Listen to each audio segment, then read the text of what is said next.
Hey there, everybody. Welcome back to the Kel-n-Rich Show.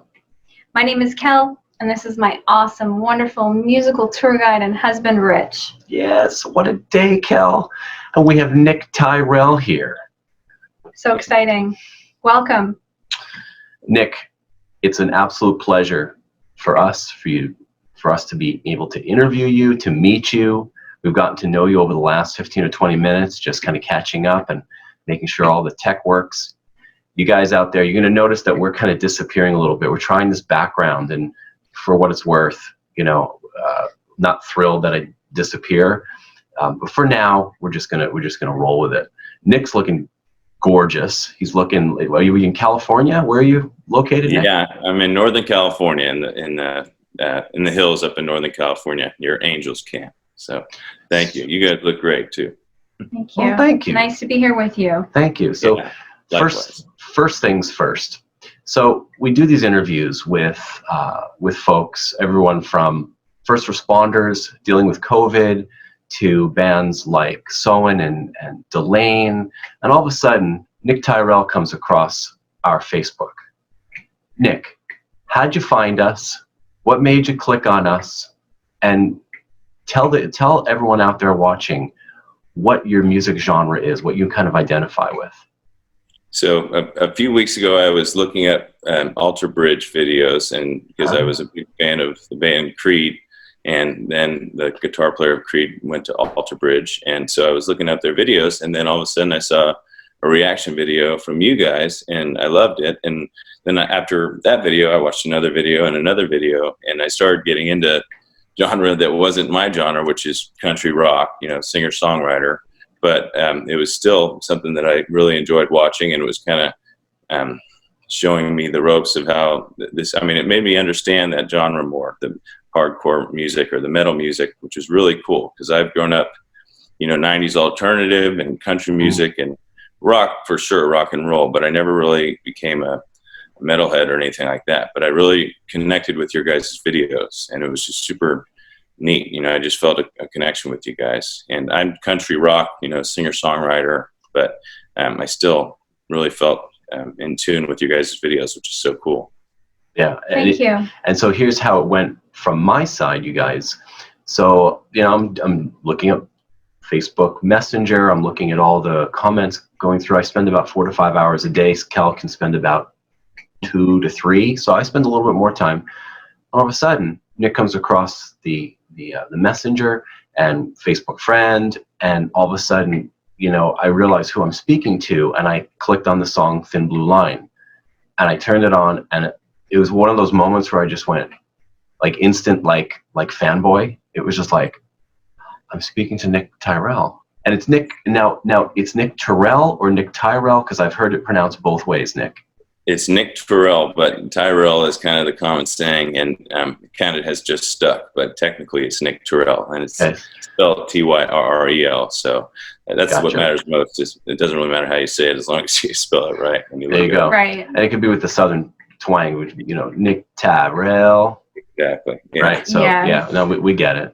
So here we are, kind of conversing, and I just immediately said, "Are you releasing new music?" Because I went to the Spotify, of course, it's my go-to. This interview is brought to you by Spotify. And I saw an impressive list of songs, and there was I guess you said that there was a new single coming out or a new song coming out, and that I had that on my list. It was coming through your radio, and I was fortunate, you guys, to get it before anybody, well, most people got. And I listened to a little bit of it, and I said, oh my goodness, I can't wait to show Kel Nick's music, to introduce our fans, our subscribers to Nick. So we're going to do that today. So we're going to have Nick play a little bit for you. We'll ask him to do maybe something on the spot, and maybe do some clips so you can actually see it. How about we do a first reaction? How about Nick, what song idea. Do you want Kel to do a first reaction to? Let's do that too. We won't do that right now, but we'll do it after the interview. Which one of yours? Well, maybe the new single, coming through your radio. That might be the best bet, since it's my newest song. It's probably it's most like me at this point in my life. So that might be a good one. Okay. I can remember that. I was going to say I'm going to write that down, but I think I can remember that. As promised, we're going to do Coming Through Your Radio. Okay, Kel, here we go. Oh my God, I'm so excited. Coming Through Your Radio. Oh, yeah. Take it deeper when my voice gets real low. Yeah. Coming through your radio. Oh, your song. This is our song. Okay, this is a twofer. We got to do it again. Absolutely. We got to do it again, right? Right? Yeah. Thin Blue Line, Nick, 285,000 downloads. Congratulations. How does that feel, man? It's awesome. Yeah, that song was really the song that started my career. It was a really neat story, and I can just kind of give you the quick story of it. But Absolutely. Please. I had just started singing and writing songs. It was six years ago. I had just started playing guitar and singing. I played baseball my whole life, and baseball came to an end, which was really tough because it was like a relationship almost that didn't end up panning out. And that's all. I put all my eggs in that basket. And when baseball ended, I was working at a job that wasn't really giving me all my full potential. It was just a job to kind of make a few ends meet, you could say. And I dropped out of school, and I took my first guitar lesson and singing lesson. And, I fell in love with it right away. It was the one thing during the week that I truly loved. And I was learning a couple covers for the first 6 months, 8 months. And then I started writing songs shortly after that, because I had gotten this songwriting book from my uncle, and I never thought I would use it. And then one day when I was feeling heartbreak, I started writing lyrics down in chords. And anyway, I was at the park one night just started writing, and I was sitting in the trunk of my car at the park in Northern California. And it was after curfew too, so we weren't supposed to be at the park. But I was sitting there under the trunk of my car playing and writing songs, and this police officer pulled up, this girl, and she asked me what I was doing, because it was like midnight, and I probably looked like I was up to no good, but I was just writing songs. And we talked for a little while, and she asked me to play her something, and I sang her one of my songs, and she ended up pulling her phone out and recording me, and had this big smile when she was when I was done with the song. And anyway, we had a great conversation that night, and a couple of days later, or a day later, I thought about that interaction that I had with this police officer who was kind of suspicious at first. And then once she got to know me, she was so bright and big smile, and everything. And I wrote a song about that night, which was Thin Blue Line. And I posted it on Facebook not long after that. And it just kind of took off in the police community, and all just in, the music community. I've had a lot of people that love that song that aren't country music fans, a lot of people that love that song that, even if people, I don't know, just from all genres and all walks of life who have connected to that song. I think it probably means different things to different people, but that's the beauty of music, is that it doesn't have to have one meaning. So that song, that really sparked my career, and that's when I knew I wanted to do this for sure. Like I knew that I was going to make it happen when this song happened. And how old were you, Nick, when you wrote that song? How long ago? 21. I was 21, and I'm 26 now. So it was, 5-6 years ago is when 2015. Yeah. And you said you had just started taking guitar lessons, so it's not like you were playing as a kid. Right. Yeah. You were busy playing baseball. Right. Yeah. It was so crazy. Yeah, it was very interesting that I could not do music at all. I did a couple plays when I was like 8 or 9, like some kids do, where they are in like a school musical or something. But I wasn't, and I always loved music. I was an avid music fan, but I just didn't play at all. And I sang like anybody sings in the shower or something. So it was very crazy to all of a sudden pick up a guitar and do a singing lesson, and all of a sudden you're thinking of doing it professionally. And a lot of people, everyone's always believed in me, I would say, but some people were like, are you really singing? Because all they knew of me was a baseball player that, was just kind of this suburban kid. And the last thing they thought of me doing was becoming an artist and a songwriter. So it's been a crazy 6 years, 5 years. It's been a really interesting journey. Wonderful. So that song. Good for you. Yeah. Congratulations for following your heart. That song has a legacy now with the around the police associations and things like that. So let's set the record straight, because now that park is famous. Okay. And Winston, our little Yorkie puppy in the background, is saying he wants to come out. You want to let him out? Okay. Yeah. Okay. Or you may have dropped his phone. So now, because it's like, a famous spot in the world, where in the park? Like, what's the name of the park? And, you know. Yeah, it was called Sycamore Valley Park, and it was just so funny because I had actually played baseball there many Oh, there you go. a very full circle. Yeah, a little did I know, but I wasn't supposed to be holding a glove and a ball. I was supposed to have a guitar the whole time. It just took a while to settle in. What a cute little story. Sorry, I keep bumping the mic. Wow. Okay, so that's 5 years ago, and that was actually the first song that you wrote, released, kind of thing. Right, that was the first single I ever released, and that was okay. I mean, that was the crazy thing too. A year into taking a guitar lesson and singing lessons, and now I'm putting something on iTunes and Spotify. It just felt kind of like, wow, this is happening fast, you know. And it's been a long journey since then too, you know, really grinding it out. But it was just so cool how it all happened so fast. You know, putting a song on iTunes isn't something you usually do when you just started singing, you know, and playing guitar. So it was just so crazy how fast it all started happening, you know. Unless you're meant to do it. Yeah, I guess. Yeah, you're right. That's totally true. It felt like the stars were aligning, and they have been thus far too. But you still have to put so much work in, and it's a lot of hard work, you know. So now we've heard a little bit about it, and here it is, you guys.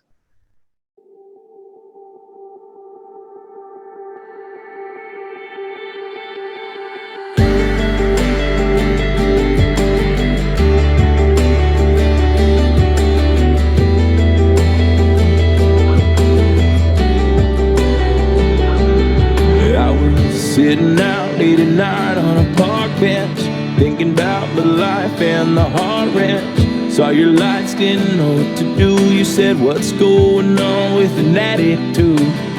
I'm just singing and playing my song. I didn't know what I was doing was wrong. Oh no, what you're doing is not. I'm just doing my job, let me hear what you got. So I carried on, I sang you a song. I knew you liked it when you grooved along, and then I saw you there. I saw your soul, and I ain't never seen a woman so beautiful. Oh girl, you make me feel alright. Those sirens help me sleep at night. So strong, girl, when you let go. So shines bright and let you know there's a thin blue line that we can't see. There's a woman I know who rescued me. Turns out love is all we need. So let your guard down, I'll set you free. So I sang some more, things were great. I ain't never seen nobody hold a phone that straight. When you recorded me, I felt the need to let you know that you will always be a memory. And if I never see you again, you made your mark on me, my friend. You hear my voice, remember me, and then share your love and spread your wings. So I carried on, I sang you a song. I knew you liked it when you grooved along, and then I saw you there. I saw your soul, and I ain't never seen a woman so beautiful. Oh girl, you make me feel alright. Those sirens help me sleep at night. So strong, girl, when you let go. So shines bright and let you know there's a thin blue line that we can't see. There's a woman I know who rescued me. Turns out love is all we need. So let your guard down, I'll set you free.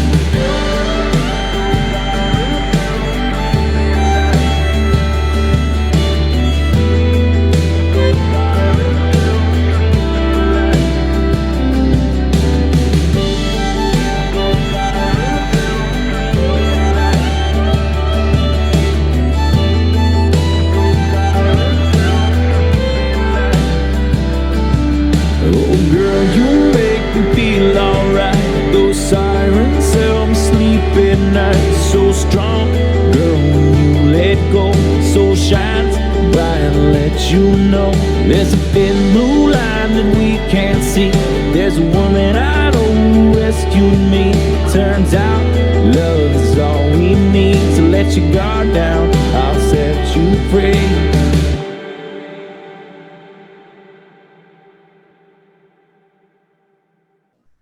Wow.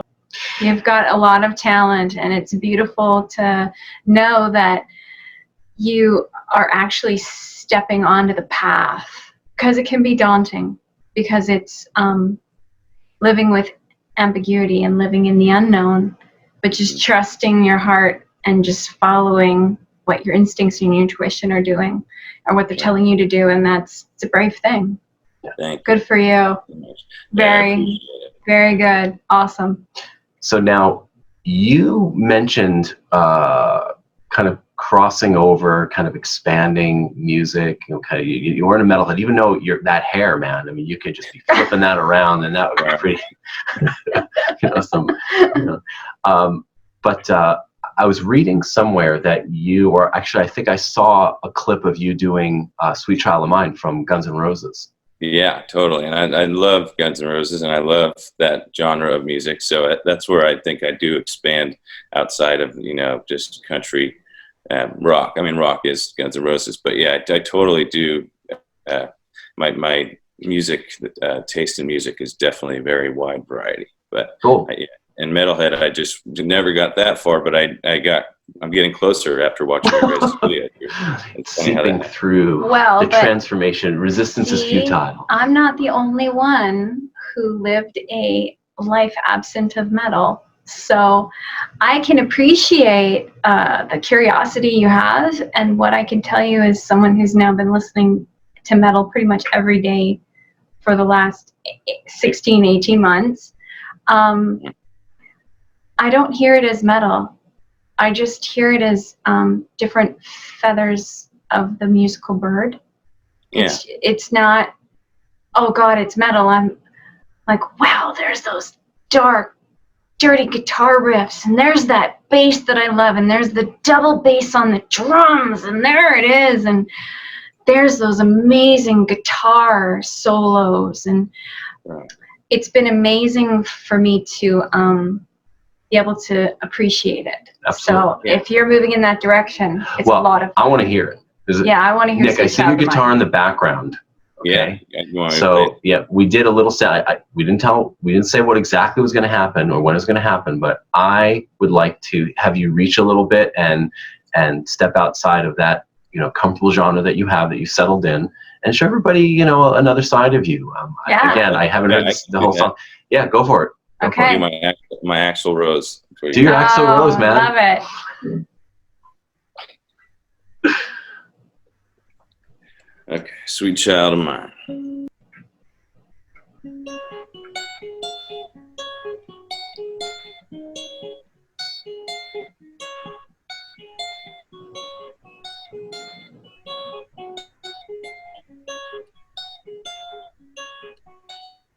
Cause she's got eyes of the bluest skies, as if they thought of rain. I hate to look into those eyes and see an ounce of pain. Her hair reminds me of a warm, safe place where as a child I'd pray for the thunder and the rain to quietly pass me by. Na na na na na. Oh, sweet child of mine. Oh, sweet love of mine. Oh, very good. Beautiful. Bravo. What I do about that song is that when I was 5 years old or 4 years old, we were at the Great America, which is the theme park in Northern California. It's kind of like Disneyland, but a little bit of a smaller scale. And they had this room where you could grab a guitar, and they had the green screen, and it was like a huge concert venue. And I had the video on my social media, but it was Sweet Child of Mine playing. And so when I played the cover a few weeks ago, I posted that video right after that because it was kind of a synchronistic video. But I do love that song. Well, thank you, Nick. Thanks for indulging us, and that was really cool. That's definitely a different take on that song. I love it. I just love your voice, man. It's just like it's like silky country chocolate rock. It's just there's a particular sound to your voice. Actually, this is important. I think that we talk about this. There's something in the way the way you drop it. it's so good. And I don't know if you have always known that you've had that, or if that just came after, like, hey, I'm not going to play baseball anymore. I love to sing. I sing in the shower all the time. Right. I think I sound great, or I like the way I sound, or I think I want to learn more. Like, when did you realize that you had that special quality to your sound? Well, one funny thing was that every year in high school, at least after I was like, maybe after freshman year, people always said, even freshman year, I had a deep voice. You know, I had a deep voice as a 13-year-old, which is kind of funny because it's pretty early, but I did, and that stuck with me, obviously, and that, like, it was kind of a sign about my voice before I ever thought about singing. When you get told you have a deep voice, it's kind of a good thing if you're going to be a singer, but I didn't know that I was going to be a singer. And actually, when I had my first guitar lesson, it was really cool because I was just going there to really find a new hobby 6 years ago, and I just walked into the music store for my first lesson. But I went there and I sang. The guy asked me to sing something for him just because I didn't know what we were really. I mean, your first guitar lesson's a little interesting. Like, you don't know how to play a chord. I had a guitar, but I didn't know how to play it. And you don't really know what you're doing singing. You're pretty embarrassed. But he had me sing a cover song for him, and he was blown away, he said. And he said, man, you are really, really good. And I could tell that he meant it, too. It wasn't just somebody trying to get a kid to stick with lessons. He really meant it. And so that's when I knew that I had, like, a natural ability. You know, it wasn't, like, amazing maybe, but it was you had something off the bat, at least. You know, some people maybe don't have that, and something that I could really work towards too, to really get really good. You know, there's that metaphor about, you know, like when if you have a good voice when you first start singing, but you don't know how to sing, it's like you have a Ferrari, but you don't know how to drive it yet. And so that's kind of the next few years is learning how to drive your vehicle. I love that analogy. It's great. That's just good on so many levels. So if you weren't a musician, if you weren't an artist, what would you be? Well, when I went to school, I played baseball in junior college after playing baseball in high school, and I at junior college was really studying psychology, and I was there for two years, I believe, and I ended up dropping out. But I was really in love with psychology, so it would have something to do with that. I think sports psychology was one avenue that I was thinking of, or just even, you know, a therapist. I've had a lot of people tell me that I'm good to, when they have something they need to talk to with issues, it's kind of something I could do. But that was probably it. Although I'd like to think that I was meant to do psychology in my songwriting, you know, where people can get therapeutic messages in the songs that I put out, you know. But otherwise, it would probably be something in psychology, I imagine. That was my... So it's coming through your radio. That's the most recent one. There's New Sunrise, Now She's on Her Own, Heartbreak Paradox, Breathe the Air Tonight, which got a lot of radio play. We'll talk about that later. And Thin Blue Line, which was the first. So of those songs, what I thought you were going to ask, or, you know, which one are you happiest with in terms of the message and the messaging, what you're saying to people? You know, which one of those do you think kind of is that nice mix of what you wouldn't have been if you didn't do what you're doing now? Right. I would think it would. I mean, this is hard because it's kind of like which kid do you love the most? Because the songs feel like Sophie's Choice. Yeah. It's a Sophie's Choice. But I do feel like Thin Blue Line. I mean, it's the one that started me, and even no matter what happens from here in my career, it's the song that I'm definitely most known for, and not just because people know it like outside, but I just feel on my inside that I'm connected to that one the most. I mean, I'm connected to all of them, and they're all like a different color, you know, of the rainbow type thing. They're just all connected, but that probably song is the one that I have to be, at least for now, because what it did for me in starting my career, right? That has to be the one that I feel most, I hate to say most proud of, because I'm proud of them all, but it is the one that I'm probably most connected to and most known for. But I love all my songs, and it's neat seeing each song, like the one coming through your radio that I just released, how it's, and like, it shows and highlights who I am now, you know, and I'm growing each day. So pretty soon it'll be a little bit of an older me, which is still great, but it's cool how they really represent who you are as a person at that time in your life, you know, and that's what's the beauty of music, is that it really represents who you are and when you release those songs, what point at that point in your life. So right on. The Blue was probably the answer to that one. Cool. So which one's been the hardest one to write of all your songs? Oh man. Well, Coming to Your Radio, that's the most new one. That was written in Nashville with my producers and Ashley Clark. My producers are Clay Mills and Mike Krompus, and they're two big guys in Nashville that they signed me a few years ago to a production deal, and we've been writing and recording in Nashville for a while. And that was it was interesting because I'd only met one of the producers, but I hadn't met the other guys, and it was a little intimidating going out there as the young gun, going to these pros that have done Sure. it for a long time and had success in it. So when it was the first song, though, when we got there and we met at the studio, we were probably talking for like 10 minutes, and then they said, "All right, what do you got? You got any ideas?" And I had that. What do you got? Your radio idea, just like a little idea for the song, and I played it for them, and they loved it, and they're, the master songwriters, so they went to town on it, and it was intimidating going in there, not knowing what was going to happen when these guys were professionals and I was the young one, but it ended up working out beautifully. So that one was not the hardest to write in the sense of lyrics because they're so good at it, but it was the most intimidating, but it ended up being beautiful, and it's neat. Fantastic. Really cool experience. Great. Yeah. And, really great for you to be able to be in a position to learn, Right. totally. from that most unique opportunity, because a lot of musicians never even get that far. And so for you to be collaborating with them, I mean, wow, what did you learn that day? Right. That's what's awesome too, is every time, and I've gone out a lot since too. I almost go every few months out to Nashville to write and record.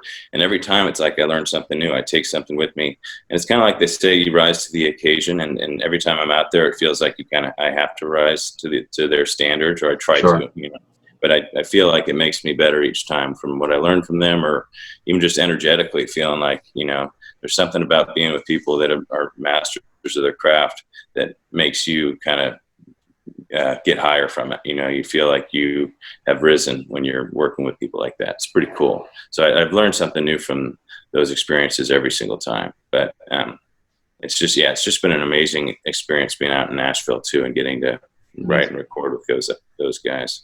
I'm sure you can't wait to get back to it now with the easing of restrictions and things like that. Right. Just being in close quarters with people and just doing what we're used to doing. So I pray and wish that happens as safely and as quickly as it can be for you. So I have a burning question. So Breathe the Air Tonight, 140,000 downloads at this point. And that's gotten radio play. That's what I was reading in an article that was written, or an interview that was written about you and with you.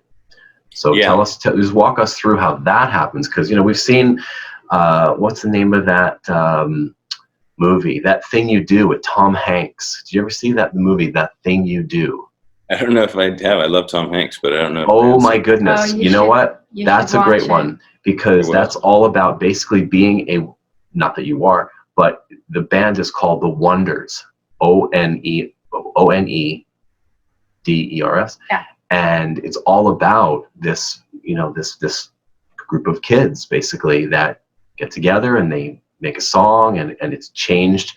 I won't give it away, but it's made into more of a catchy song, like for the 60s, in the 60s. And they get on the radio, and the scene with them realizing that they're on the radio, they're running all over town, they're turning up the devices volume in people's cars. Oh my God, they're freaking out. So walk us through how that happens. So you get put on the radio. It's national, international, I'm not sure. Yeah. But just tell us about that, because that was pretty much your first one that was on the radio.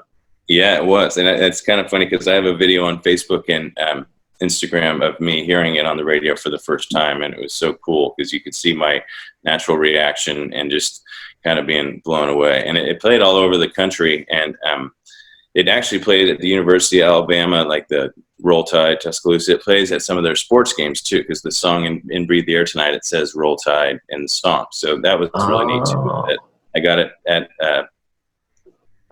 a college college. And then the radio all over the country, they were playing it also, you know, different states all over. And it charted on Music Row's country breakout chart too at like 78 or 79, which was cool because it was my first single on radio. And it was, you don't always chart when you first put a song out like that. So it was just so cool. And I got a lot of messages from people all over the country who love my song. It was just so neat, you know, even just as an independent artist, just getting a song heard by people that have never heard you before is just the coolest feeling. You know, people saying, hey, my boyfriend showed me your song, or, you know, my parents, or whatever, you know, I showed these people your song. And it's just so cool when you notice that it's getting passed around. You know, it's kind of like the wildfire is starting, and it's really, sometimes it burns really quickly, and that's when you have a lot of stuff happen at once, like that Thin Blue Line song. It's like things take off, and that's when it gets really exciting. But absolutely, that would be good. Cool. Yeah. So there you are, right? So you have this radio single play, you know, it's all over the place, and then you are performing at that point. Very soon after, you're performing on stage. Okay, so I have a question for you. So now you have this fame. Okay, you have this.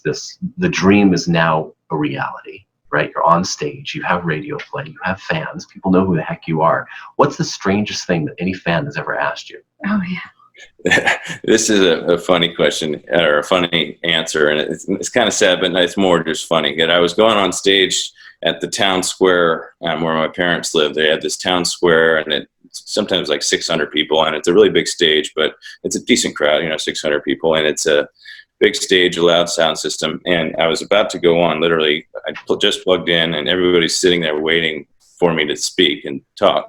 And as I'm about to like literally start the song, a guy walks up to the front of the stage, and he says, hey, before you start your concert, can you ask everybody to check their wheel wells? Because I lost my cat, and I think he got stuck in somebody's wheel well. And it was my first time playing at that venue, so I was like, I don't know if that's how I want to really start this thing off, was by asking people to go leave their concert. And obviously I felt bad for the cat, but it's like, I don't want people to leave the concert and go check their cars.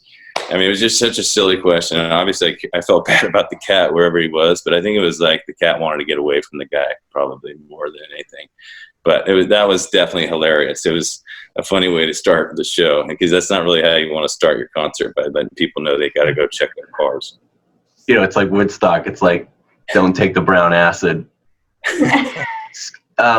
Excuse me, before we start the show, can everybody please go to your vehicles and check your wheel well? There's a cat. There's a rogue cat. Exactly. That is awesome, man. That is awesome. That is such a good story. So was the cat found? I don't think so. I don't know. I think he probably just wanted to go away from that guy. I don't know. New home. That guy, yeah, he might have. Maybe the cat wasn't even real, and the guy was seeing things, because that's the vibe I got. But it wasn't. Yeah, it was very interesting. It was just hilarious. Though. It was a story I love to tell too, because it was just so funny. And it's like, as an artist, you know, it's kind of hard to speak sometimes to the audience. At least right when you're starting the concert, it's a little bit like the public speaking thing. And then as the show goes on, you get more comfortable. But the first thing you're going to say is, you know, that people are going to be like, who is this guy? Maybe we should leave the concert. And this is how he's going to start his show. So, I love it. Okay. So that makes me think of another question. And I'm sure you have a funny question too, but you know, because we think about these things. We're going to be interviewing you. We want to be a little prepared, right? We want to throw you off a little bit. I have a real desire to develop my singing style, and I love the analogy that you gave about, you know, now you have a Ferrari. Okay, so mine might be a Pinto, but maybe it's an Acura. Maybe moving up the line to, like, you know, I don't know, whatever. But I have my little warm-ups that I do, and I sing in the shower, and I sing to Winston, and I have my style and my likes, and I can go really low in my voice, or I can go really high. You know, what do you do? Like, what's a song that either you sing in the shower or you warm up with, or do you have a song that you like? Well, yeah, there's a couple that I love to sing a cappella that are like what you're saying, in the shower or something like that. Yeah. This one seems like it's fitting because it's basically how I found your guys' YouTube channel. And I think I said this earlier, but I found you on the Alter Bridge reaction video. And Alter Bridge is, if people don't know, is an amazing band. And the lead guitar player from Alter Bridge was in the band Creed. And I was a big Creed fan. I know Creed has a lot of love and a lot of hate also, but I love Creed. And that was a song Creed that I could do an acapella of one of those songs with Arms Wide Open. You know, it's kind of a classic. Can you do it now? Yeah, I could just I know do it. we're throwing you on the spot, but Go for it. we're just gonna be quiet. We're gonna turn our mic off so we don't have any external sound. We'll just pretend I'm in the shower. We'll just pretend that. Okay. All right. Okay. All right. This is Nick in the shower, everybody. Okay, got it? You got the Okay, motivation? yeah. Got the... You ready? Well, I just heard the news today. It seems my life is gonna change. I close my eyes, begin to pray, then tears of joy stream down my face with arms wide open. Everybody knows that song, right? Everybody loves that song. Yeah, Lighters. Nice. That was Well, there you go. beautiful. I just love hearing you sing, man. Thank you for doing that. Yeah, of course. Yeah. Well, it's so neat how that Thank happened. you. And it's so neat how that's how I stumbled. That's what's the beauty of the internet now, is that I stumbled upon your guys' channel, and now I love your channel. But it was just Thank because you. I was looking up Creed with guitar player Alter Bridge. It's so funny how that happens. You know, it's amazing. It's beautiful. We've done a couple of Creed songs, and we did. I love Creed. The lead singer And I of love Creed Alter is Bridge. Got Stapp, yeah. yeah, and we did one from Stapp, and we just loved it. You know, it didn't get a lot of views because I think there's I don't know what it is with Creed. We love them. I'm a kid of the 80s and 90s, so I love Creed and I love a lot of their music, and Yeah. so wow. So Kel, what about a question that you have? So I just threw a curveball for Nick. I said make him something he's in the shower. I just thought of something that has nothing to do with anything that we've talked about. So, you know the song Hallelujah? Have you heard that song? Hallelujah or Hallelujah? Yeah, Hallelujah, yeah. Hallelujah. Yeah. Have you ever heard the Katie Lang version? No, I don't think I have. I know there's a lot of versions out there, but I don't think I've heard that one. Well, I've heard it quite a bit, and I used to sing it in choir. And I think that your voice would just do an exceptional job of doing that song justice. I agree. Yes, I agree. It's been done many different ways. I think I think it would be a great thing for you to add to your repertoire, because you have such beautiful timbre and tone, and there's such warmth in your voice. It has a richness to it, and that's a song that it's a special song. Yeah, it would lend, your voice blends really well to many songs. I love that song. Good so call. Yeah, I will look at that version. That's Good cool. call. Just even to practice, to warm up. Yeah. Yeah, totally. And just imagine, you guys out there, this is cold. Nick is just ripping out cold stuff here. We're just putting him on the spot. He's in the house, you know. It's like, what is it? Yeah. What day is it? Monday? Tuesday. What the Tuesday, heck day is it? You know, it's like middle of the day for us. Yeah. So, 9 in the morning here we started. And so That's 9, right. A singer isn't that usual to sing, you know. But Exactly. It's good. I'm Thank glad. you. Thanks for playing with us. I keep this. So I have a question for you about inspiration. So when you sit down to write a song, does the song hit you like a thunderbolt? Is it just a thoughts that begin when you have a nostalgic moment, and then all of a sudden it just starts tumbling out of you? Do you have to sit down? It's like it's 9:07, the computer's at a 4.5 degree angle, the sun is beaming down from the east side on the left side of my shoulder, and now I'm ready. Or how does it happen for you? How does muse and inspiration come to you?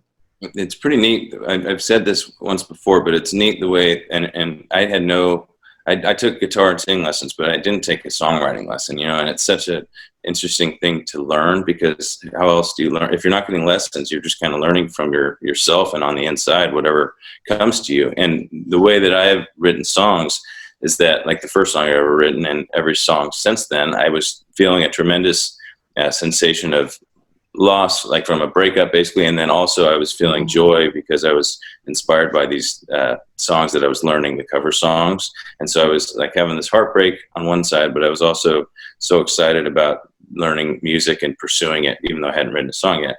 And so I had this interesting dynamic of, you know, hot and cold, because I was so sad but so happy, and I just had to get it out. And so all of a sudden I just picked up a songwriting book and wrote some lyrics and some chords, and then I played them together like the next day, and it just sounded, I knew I always had You're fan. breaking and I knew up. I had a good taste in music, even though I hadn't done music. And I knew. Oh, can you hear me? Yeah, that's okay. It just broke up a little bit. I think you said you just realized that you had a good taste in music. Yeah, and when I had written this song and I played it, I knew that it sounded really good because I had, even though I hadn't performed before, I knew what good music was. And so I had put this feeling of the hot and cold, the sad and the happy, and I just kind of put it out. And almost what I do as a songwriter is if I'm feeling really sad or really happy, I'd ask myself, all right, if I could hear the perfect song right now, if I was in my car with the way I'm feeling, if I could hear the perfect song that would just fit this emotion so well, what would it sound like? And it's almost like a trick to get it out of you. It's like you're getting it out of your whatever, that's conscious or subconscious or whatever, by asking yourself what it wants to sound like. So I thought that was good too. And I've thought that ever since the beginning. What I've heard of you, Nick, the songs that I've sampled, you have really accomplished that, my friend. Yeah. That's a great method. It's so pure and so honest. And thank you for sharing that. That's again, you speak quite. Your words and your music are quite vivid, right? You paint great pictures, and I really appreciate that. Yeah, thank you. I appreciate it too. Beautiful. It's really awesome. Thanks for sharing that. Yeah. Well, it's important, I think, to know, because everybody's musical or creative process is so different. Right. I don't think no two humans are the same. So it's just always interesting to hear. Some people will take writing a novel, writer's block. For a lot of people, it's a problem. And so it's about unraveling the mystery of the muse. Where does the muse come from? How do we get her or him or it or them to come more often? Right. And so that's part of what my question was about, is like when it happens for you. It kind of varies too. And the times that I've written the most and maybe the best is when I am feeling like a heartbreak or a high. And I kind of learned too that doesn't happen at that time in my life. When I started 4 or 5 years ago, it was kind of in love with this girl, and so it was happening like nonstop. But I then come to realize not long after that it wouldn't be like that forever, and it wouldn't just be a pure inspiration for your whole life. And so I learned to take advantage of those moments. It's kind of hard because you might be feeling sad, but you kind of realize you gotta make the most of it when you're a songwriter, because some days you might just be flat and you might not have any inspiration, and those are the hardest probably days to write. But if you've practiced enough with your word, like as a wordsmith and just melodies, you can still, even if you're not quote unquote inspired, you can make something pretty good up just by knowing the way of the machine, just kind of knowing the tricks of the trade. That's how they do it in Nashville. Because if you write 300 songs a year, you're not going to be inspired all 300 days, but you can still come up with something good. But it kind of varies with me. It's been all over. I'm not like OCD about how I have to write. And a lot of times I'll hear something in my head when I'm driving. It's kind of just interesting things like that. You never know. And sometimes something will come in my head, subconsciously or consciously or whatever, and I'll have to leave the room to go record it on my phone just so I don't lose it. And that's another cool thing I should say is that lately I've had dreams where I hear, maybe the last year or two, where I hear full songs in my dreams, and it's like amazing. And they're not songs that I've heard in this realm. I've just never heard them before, but they're amazing. And so now I've learned to keep my phone by me or my writing pad, and I have tried to I've got a few of them out, but sometimes it's hard to remember. But it's just the coolest thing to hear like a song that's not a real song, but it is one in your dream, and try and take that from the dream world into this. It's so cool. So that's another thing that's been happening that I think is very interesting, is that hearing songs in your dreams. It's just so cool. Just Excellent. The imagination. So Nick, do you consider yourself more to be an artist or an entertainer? I would say an artist, because as a songwriter, and I think it's just partly because the songwriting and my image and my brand and just who I am, an artist, is probably a better fit. I'd like to think I can be an entertainer, and be funny and stuff like that, which is good. But an artist just fits me better. There's some artists out there that are really great entertainers. You can kind of do both, and I think that's what I try to do. But artist is first and foremost. but I loved dancing as a kid and, you know, musicals and stuff. So entertaining isn't far fetched, but I would always probably put myself artist first. Yeah, the reason why I asked that is because part of your process is, you know, what do people want to hear? Right. What do you think people like? What you're in the mood, you're in the vibe, and wow, you know, that's where it comes from. So when I'm doing the channel or I'm designing a lecture or anything that I do in my world, I think I definitely dance between artistry and entertaining. You know, Right. and definitely I love my art.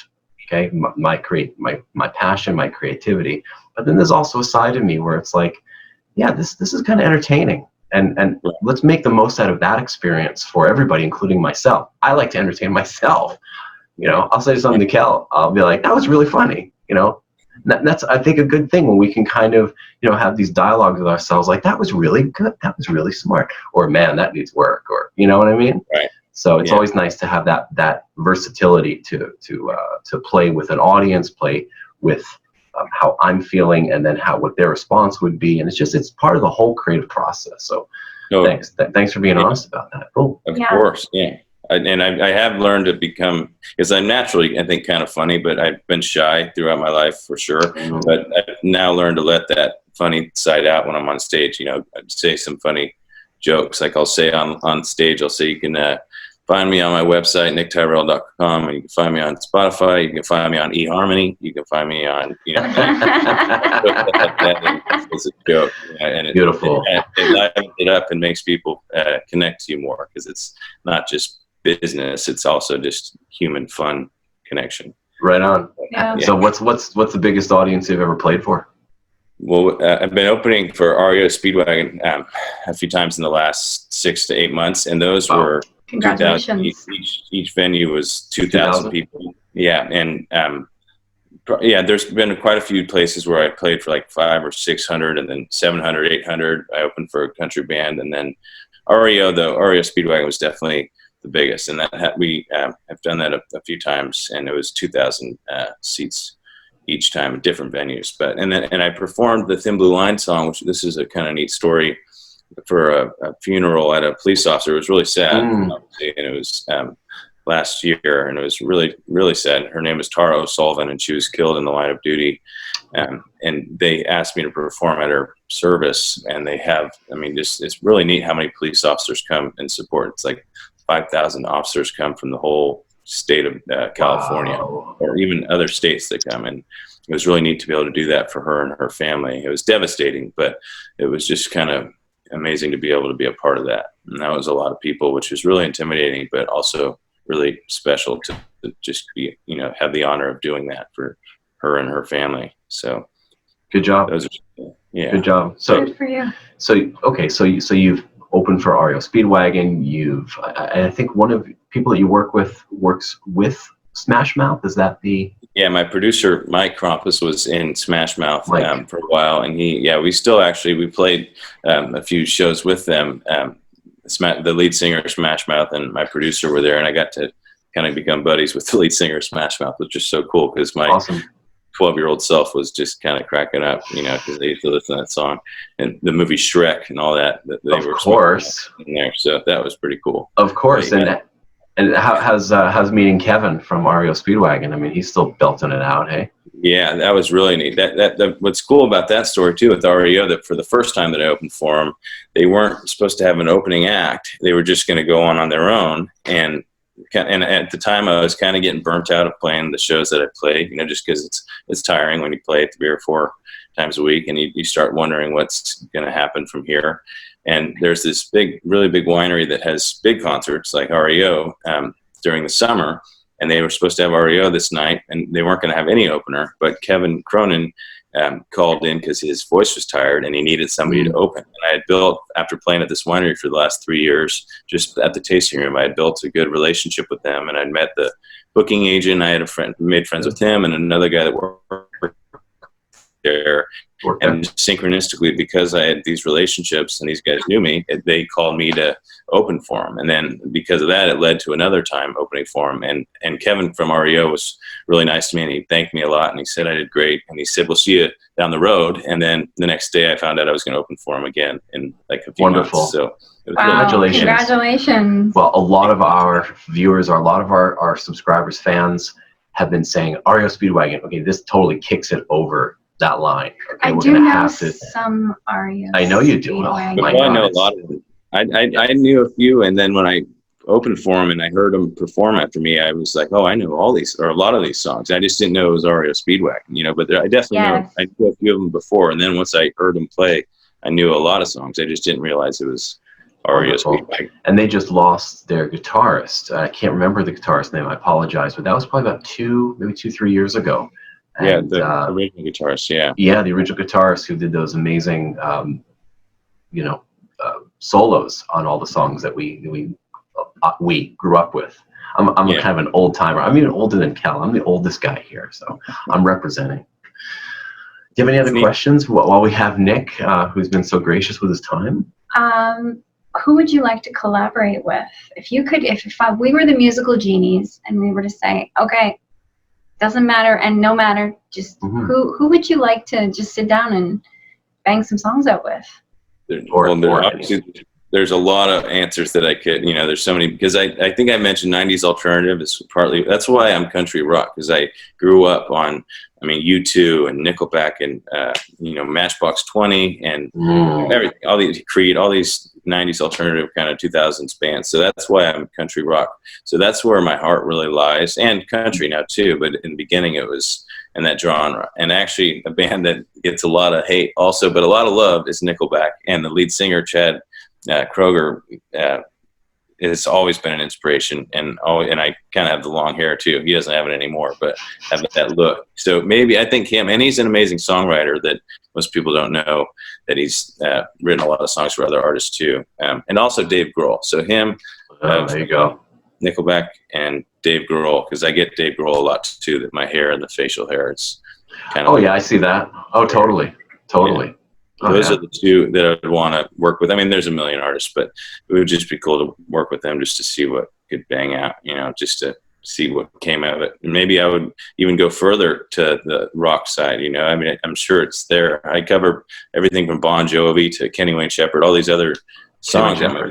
Yeah. So it's not just country in my musical heart. There's a lot of other stuff in there. But those are great. Yeah. So, okay, so that makes me think of a question then. So I have my little hidden gems, my little golden nuggets that are tucked away of bands and artists that only kind of I know, and I don't either share with people, or they're just not very well known. So who are some of your either undiscovered, yet to be discovereds, going way back, it could be any time period, that you kind of have to yourself that are not very well known? Man, it's tough, because I don't know if, like, one of my favorite songs of all time that I know is big in the 90s, and it wasn't necessarily a one-hit wonder, but I think it was definitely the biggest song that a lot of people my age don't know. And I just said Kenny Wayne Shepherd is Blue on Black, that song Kenny Wayne Shepherd. Do you remember that song? I remember it, yeah. I don't know it. You guys will probably really like it, but that's one of my favorite songs of all time that most people my age probably don't know.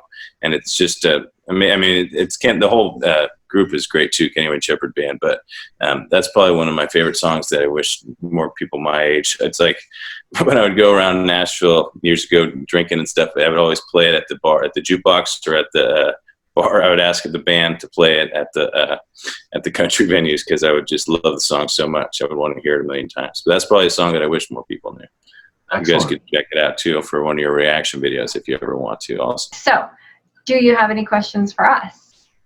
Yeah, I totally do. And getting to watch this, I've watched quite a few of your videos so far, and I'll watch the rest of them, but I feel like I've kind of gotten to know you guys a little bit, as much as you can kind of know people from YouTube videos. But I kind of have so many questions.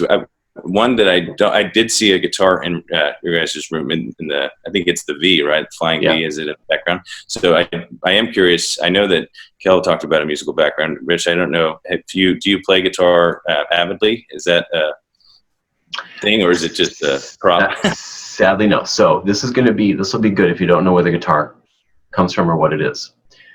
That was Jared's Flying V. Oh, wow. That's awesome. And I do know about Jared, and I'm really sorry. Yeah. Oh, hey, thank you. His spirit is right here with us. Without him, without what happened, we wouldn't be doing this. We wouldn't have met you. So that guitar actually is Flying V Jackson King, and he saved for 2 years for that guitar. Odd jobs, working regular jobs, winning bets with me. $10 on the Patriots. I'm not going to bet the Patriots. Okay, Patriots won again. Here you go, Jared. Here's your $10. He saved all that money, and he was performing live on stage. And I remember the day he brought that home, and it was just like the moment from Wayne's World where Wayne brings home Excalibur. I mean, he was just like, and he did not stop playing that for like 4 days. We had to get him to go to sleep. And when he passed away, that's one thing that the family wanted me to have was his guitar. So that's in our videos. Yeah. Since day one. That's amazing. Yeah. Amazing. So I have played trumpet. I've dabbled in drums and been around music a lot, but nothing like you guys have done. And my fingers just can't do the guitar thing. I tried. Jared tried to teach me Guitar Hero, and then Kel was learning guitar, and we brought someone in to help us. And there's just something that happens, and I don't know what it is, but certainly percussion instruments and brass, that's what I'm into. That's awesome. And singing. I love singing. And I have to mention, too, that one of the videos, it wasn't the first one I saw, but I loved was when Kel did that surprise video with Jared in it. And that's how I learned about the whole story. And that was really amazing, too. That was super cool. And I actually emailed you that I found it. I had saw another video of that concert, and I could see you. That was you. I remember. That's the one from stage right or stage left, whatever that is, of the whole show. And you can see us. You can see my little hat that's on the wall. And Kel with her very short hair. Thank you for sending me that. That was awesome. Yeah. Of course. Yeah, that was an amazing video too. I just really inspired to feel connected to you guys, and it's so cool to be able to talk to you not in person, but over Skype or Zoom. This is super cool. We'll meet in person one day. We can't wait to see you live. Yeah. Do you have specific any question for Kel? I know that Kel's talked about her musical background, and I believe, if I'm correct, that it was you had a musical background, but it was never metal, and this has kind of been the last 18 months has been when you've got to dive into it, or you were kind of secretly a metalhead, but you didn't get to listen to it, so you were classically trained. Is that right? You were okay. So that's pretty fascinating for me because I'm the opposite. I'm not classically trained at all. I don't know anything about theory, but I would always love to be. So music theory and everything and beyond from that. That's pretty amazing. I started taking piano lessons when I was a little girl at the age of 10. But I spent a lot of time practicing because when I was on the piano bench, I wasn't being terrorized by people. So I started skipping grades at a ridiculous rate. I would do like 2 grades a year. Oh, wow. By the time I was 16, I started a teaching practice, and I started teaching little kids and older adults, like 65 and up. Wow. And by the time I graduated high school, I had a full-blown music practice, and I was starting to perform classical music and starting to do small venues. But then it came to a coming to God moment, and I stopped and I didn't understand if I was just a musical monkey. Because in the conservatory, when you play Beethoven and Mozart, you don't change that. It is played exactly the expression marks that you put in your music. You have to emulate the great ones. And so you don't learn improvisation. You don't learn, they take that and they shut the imagination process down. And it was like that then. It might not be like that now. And so when I played, I was a hollow musician. I was just like a little monkey, I played the cello and the violin. I got the privilege of being in an orchestra and a symphony. We had Island Symphony. That started when I was in grade 5. I showed natural aptitude for the cello, so they threw me in the cello section. And it just wasn't a lot of fun. It was not fun. There was no fun in music. So I'd listen to the radio and I'd hear all these songs, but people really wanted to control my ears. They wanted me to stay focused. So I wasn't allowed to hear anything. There was all kinds of other music coming out of my brother's bedrooms that was allowed to be whatever. But I couldn't stray because no one wanted interference. Not my music teachers. I had 3 piano lessons a week. I had 2 theory lessons a week. I had 1 counterpoint lesson a week on top of school and teaching. And it was intense. And by the time I was in my mid-20s, I got super sick and I stopped playing, and I vowed never to go back because it was like a prison. And no one wanted it to be that way, but that's the way I interpreted it. It was a lot of work because I practiced a lot.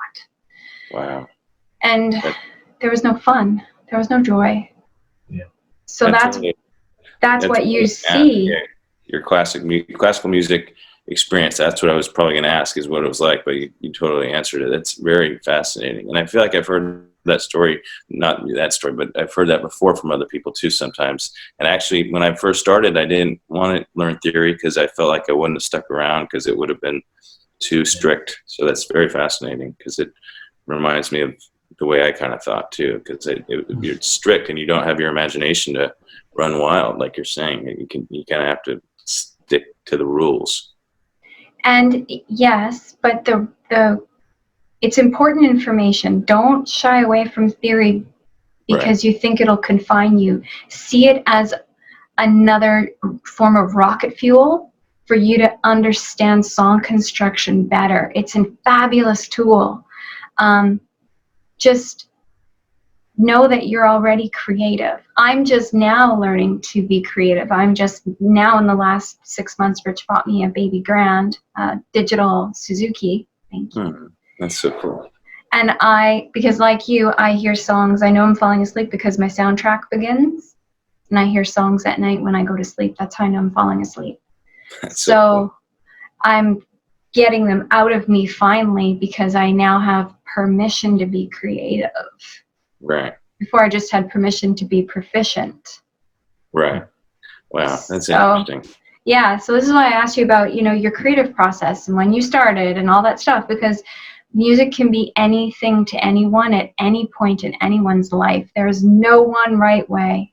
Yeah, absolutely. And the conservatories, they have changed a lot since I was a student and when I was a little fledgling teacher for them. It was very brief. But now they offer rock, jazz, blues, bluegrass, folk. They have what they call streams. It was not like that before. It was Baroque. It was the classics. That was it. And it's a good foundation, but it's by no means the whole enchilada. Yeah. And I kind of feel like that's why I played baseball and I didn't do music for the first 20 years of my life, that it helped me in a way because it wasn't like I was already oversaturated, because baseball, by the time I was done, I was getting a little bit tired of it. Sure. But music, it would have probably been the same if I'd done it for 20 years. I might have got tired. So it was almost a blessing that it was so fresh to me, because now it doesn't feel like, I get burnt out maybe on shows, but overall it still feels pretty new, which is probably a blessing that, I didn't spend 20 years already getting a little bit tired of it. So absolutely, I played it in my favor. Yeah. Well, and there's so much room for you to grow yet. You have a whole lifetime of music ahead of you. Yeah. And that's what has been the cool thing about what we're doing on the channel is I've gotten to go back and participate in a music class every single day with Rich and with all of you. I'm in a master's class. I used to go to master's classes at the conservatory all the time. Those of us that were teaching and performing would go to a special class on top of our other classes. Mm-hmm. But now I'm in another music conservatory, but it's all the cool stuff. It's all the stuff that I have just wanted to take a bite out of, but just never could. Yeah. And now we've expanded because now we're into country rock. This is official. This is the official start. Now, we're not going to scare everybody away, all the metalheads and all the people that have been with us from the beginning. We just like we want everybody to do, we are stretching. We are expanding. We don't lose the Pantera. We don't lose, all the bands that we've done. We just found Crimson Glory, for God's sakes. We're not going to lose that, but we're just going to spread it out. And here's what I would like to say about country music, because I was thinking about this in preparation for us talking. I have shied away from country music. And the reason why is because when I was a little girl, I had an uncle who used to play it for us to get us out of bed at like 7 o'clock in the morning on a Saturday. And it was really quite...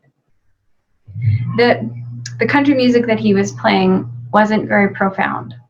And what I have found about myself and country is that when I'm listening to lyrics, I'm looking for something profound. I'm not looking for a story about a truck and a dog and a cow and so I'm not, but these were the songs I was hearing. So I turned away from country saying, well, they're all like that. But now listening to your music, like, wow, okay, give me more. But what we've also learned is I love Southern rock. And so... And rock. And I love rock. Right. So, this is just another step into a different pond. It doesn't make us any less metal. It just makes us able to expand. Yeah, so thanks for coming to expand with us. Yeah, we're also into progressive music. So, so it just fits the bill. So just, for me, I am 70s, Ronnie Millsap, Little River Band. I mean, just go on. You're disappearing, Kel. On and on about, you're disappearing before us. I'm all about the sounds, even from movies like Urban Cowboy and, Sylvester Stallone, Rhinestone. I think I've seen it. That's funny. Oh yeah, it's one of those movies, and I grew up on that stuff. Yours is mature. It is sizzling. It is deep. It is rockin'. You know what I've heard. It's soulful. Very You're soulful. You're singing from the soul. Absolutely. It's now. Deep in the soul. It's now, but it pays respect to the past and where you've been and what's influenced you. So here's the last question. Okay, what message do you have for your fans? You can say anything to them right now. Well, one thing that I've thought of as my journey has kind of gone on, and when I've had highs and lows, and especially like for instance, that REO Speedwagon show, how I was getting burnt out, and then I had this amazing thing happen, and it was like, it's almost like if you're running a marathon and you're on 25 miles and you're just getting so tired and you don't feel like you can go on, but if you can keep pushing and then you get to the finish line, how good it feels. That sometimes that's when the most amazing things happen, is when you're like at the weakest, tiredest point, you're just miserable and frustrated. But if you can just keep going, then there might be like an amazing thing right on the other side of that, pain and, just suffering. I mean, sometimes it feels that way. And then all of a sudden, if you can just keep going for a little longer, that's when the most amazing things happen. And that's how I've felt with music. And obviously there's times where you need to change something in your life too, and get, maybe change directions. But if you're pursuing your passion, and if you found what you love and you're trying to make it in music or any career, and that you truly love it, you can't give up, and sometimes it's easier said than done. But it's really in those moments where you feel like you can't keep going, that if you keep going, then that's when something amazing is right around the corner. And I truly believe that. And I mean, I still have my work cut out for me, but I just feel like if you keep that mindset, you'll always be successful. So that would Awesome. be my biggest advice to anybody out there trying to pursue anything. Great. So what can we expect from you in the next coming months? I know it's kind of hard to predict with COVID and everything like that, but what can folks expect from you at this point? So hopefully if things open up, this summer should be really busy. I mean, assuming things open up, but there will be a lot of shows. Nothing's booked yet because of the whole COVID thing, but there will be a lot of shows in Northern California and otherwise too, probably all over. I've played in Florida before, and I've played in Nashville, and I played in Southern California. And those are places that I'll probably play in the coming year, assuming things open up. But yeah, touring kind of all over would be expected. And new music. Also, I'll have another single coming out probably in the next few weeks or month. And just kind of, just keep putting more material out there and keep performing shows. Kind of everything depends on the situation at hand. But definitely you can expect new music from me, and you can expect to see me performing live, hopefully in your area. All right. Can't Great. wait, because you did like 300 shows or something in 1 year or something like that. Yeah, so not 1 year, but yeah, I played a lot. Probably 500 shows in like 3.5, 4 years or something. There you go. Road dog. Wow. That's Right on. amazing. Right on. That's amazing. So for all you musicians out there who think to yourself, well, I didn't go to a conservatory. Clearly, going to conservatory is just one route. And good for you for figuring this out and following your passion. And thank you for coming to chat with us and letting us know you're out there. Thank you. Thank you guys so much. I so much appreciate you guys giving me the time to even just connect with you. I appreciate that you're putting my music out there too, but even just connecting with you guys is so neat on a friendly basis. It's so cool to connect with good people. You never get tired of that. So thank you guys very much too. Thank you, Nick. All the best. This will be the first of many conversations. Yeah. Much love to you and to your family, to your fans, to your new fans now. Yes. And thank you so much for the time. Yes. Thank you. Thank you guys so much, Rich. Take care. Just absolutely. Just stay Have a after great day. we stop the interview. We just have to get some information from you. You have to kiss me. Of course, I'm going to kiss you. Yeah. The disappearing dog. Nick, knuckle bang. Knuckle bang. Thank you guys. Thank you. All right.